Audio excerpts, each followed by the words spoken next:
আমি আল্লাহর হস্তে হজের যাওয়ার নিয়ত করেছি 2 থেকে 2.5 মাস আগে। পবিত্র হজ পালনের স্বপ্ন পূরণে পায়ে হেঁটে সৌদি আরবের মক্কার উদ্দেশ্যে যাত্রা শুরু করেছেন নাটোরের সিংড়া উপজেলার বাসিন্দা দুলাল হোসেন। দীর্ঘদিন ধরে লালন করা এই ইচ্ছা বাস্তবে রূপ দিতে মঙ্গলবার সকালে নিজ গ্রাম থেকে যাত্রা শুরু করেন তিনি। দুলাল হোসেন সিংড়া উপজেলার ডাহিয়া ইউনিয়নের তারাই বড়ইছড়া গ্রামের মৃত মকসেদ আলী ও পিয়ারা বেগমের ছেলে। মঙ্গলবার সকাল 10টার দিকে পরিবারের সদস্য, আত্মীয়স্বজন ও গ্রামবাসীর দোয়া নিয়ে তিনি পায়ে হেঁটে মক্কার পথে রওনা হন।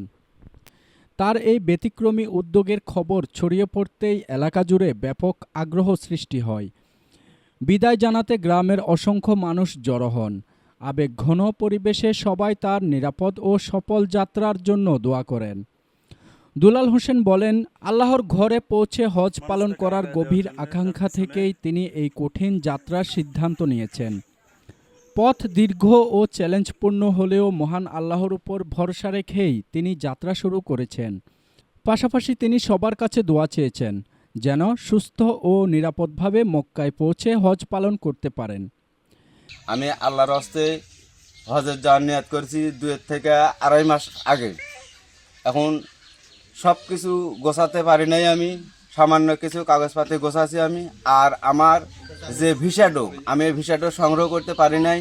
আর আমি যদি এই ভিসাটো সংগ্রহ করবার যাই, আমার আর্থিক অবস্থা কুলায় না। আমি একজন সাধারণ গরিব মানুষ।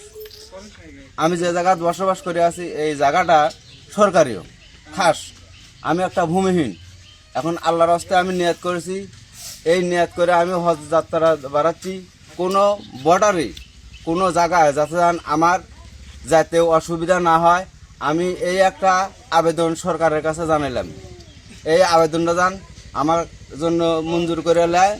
আর দ্বিতীয়ত দেশবাসী আমার জন্য যেন দোয়া করে।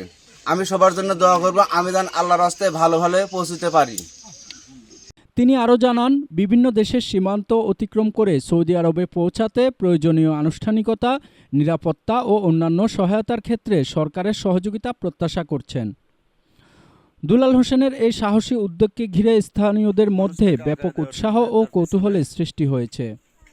Desk report, Dhaka today.